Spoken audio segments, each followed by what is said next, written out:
here in the paddock with trainer and driver Jim Groff. Thanks so much for taking the time on a night like tonight where it's real hot to do an interview. Pleasure. Yeah, this is easy. So Jim, you got involved with the sport back in the 70s, but it wasn't your parents that got you involved, right? It was another family member. Tell us about that. I started with my uncle. I went to college for a year and a half. Thought I was going to be a vet. Found out real quick I wasn't smart enough, and got in the horse business. So. But you were still in that industry of learning about the animals. Oh yeah, I love the animals. So yeah, this is. It ends up being a lot better, a lot more fun. It suited me a lot better. So your uncle was a part of the industry, and you kind of got. Yeah, he was a trainer, and he got me started and taught me the ropes, and it's just gravitated from there. Where are some of the tracks that you have been throughout your career? Well, we started at Brandywine and Liberty Bell and Free State and Garden State, and they're all closed now. And Poconos, I was up here the first few years and have been coming back pretty much ever since, and that's been since '74 or '75, something like that. So. What do you like about coming here? I mean, obviously you've seen the track go through some changes.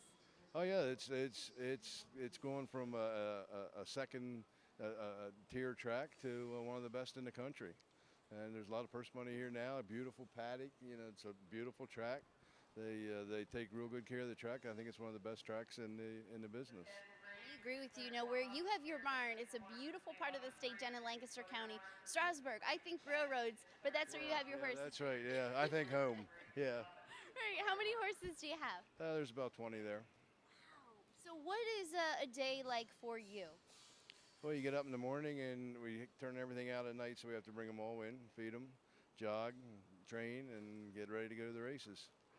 The next morning we get up and bring them all in, and same thing over again. Do it all over. 30, 40 years now, yeah. Well, you must love it. Yeah, it's a lot of fun. Yeah, it's great, yeah. Now, are you doing the driving yourself? Pretty much, yeah. I like to make my own mistakes. That's about what it amounts to, yeah. And really learn about them. In the summertime, does that present any different set of challenges as opposed to racing in the winter or the spring? It's just a lot more fun. It's a lot easier, a lot less clothes, and it's a pleasure being out there. In the winter, your fingers are freezing up all the time. But other than that, it's pretty much the same. Summertime, it's gloves off. That's it. Yeah, that's right. Yeah. What would you say that you love about the sport that has kept you doing this for so many years? Oh, the competition, without a doubt. It's just fun to beat somebody. If you can beat somebody. That's the trick. If. Yeah, that's the trick there. Yeah. So you have two sons. Anybody following in your footsteps? Neither of them are interested in the horses as far as training and driving and making a business out of it. They ask how we did, but that's about the short of it. One of your sons, you said, just got involved on the ownership end, correct? Yeah, he owns one with me that we're just starting to race. Yeah.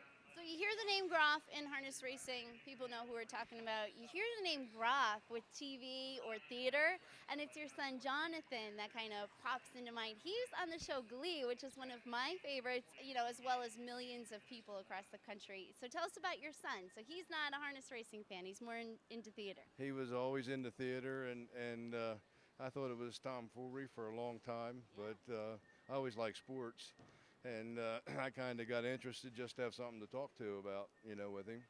And now it's a nice change of pace. We talk about what he's doing and what's going on, and you have to think completely different.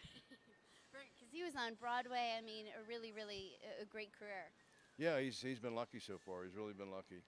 Yeah. So he loves the theater. You love the harness racing. Do you guys know how to do each other's trade? I mean, do you know how to sing and dance? I can't sing and dance, but I can tell him when he's doing it wrong. and he's real happy to hear that, as you can imagine. So are you and your wife watching Glee? Are you Gleeks now? Oh, yeah. I would say we are, for sure, yeah. Especially if he's on. So I didn't watch the last couple episodes. I know you've seen them, so if you want to tell me. But he was on this past season. Yeah, he was on the last three. Yeah. Well, they're pretty good. I really enjoyed them, yeah.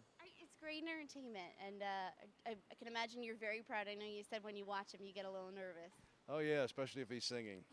I keep thinking maybe he's going to squeak or something, but then they would cut that and just make it right. So, yeah. There's no do-overs in harness racing, though. No, once you make your mistake, you're all done. Yeah, you get to qualify. Yeah. After 30-some years, do you still get nervous before you go out on the track? No, I don't think. I think it's past now. Yeah. It's it's nice to get excited. Right. It's fun. You still get the thrill if you're in a race and it's competitive and you got a shot at doing some good. That still excites me. But before we go out, and probably not so much. Anytime it's a live sport like that, Yeah, there's a yeah, lot yeah, of. yeah. In the heat of the battle, it's a lot of fun. Yeah, you do things and say things you wouldn't normally do. But that's But that's on the track. yeah, that's right. So, Jim, we learned about you. We learned a little bit about your family, and now we're going to learn about some things, not so much with harness racing. I'm going to ask you some lightning round questions. Are you ready? All right. What would you say is your favorite food? More.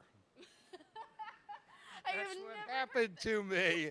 I'm always hungry. More of what? If you could eat one thing, the Steak. rest.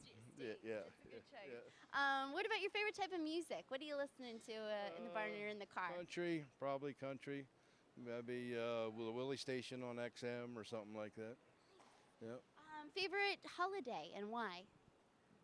It's probably a tie between Thanksgiving and Christmas. Yeah. Those are the two biggies. Yeah. Any particular reason why? Everybody's together. Yeah. Very good. Dream vacation for you. Where would that be? The wife and I were going to go to Hawaii for our 25th wedding anniversary, which was like 7 or 8 years ago. Yeah. So we're still dreaming. Nice. And if you hit the lottery, what's the first thing you do? Buy better horses. And take the wife to Hawaii. Well, that would be a must, I think.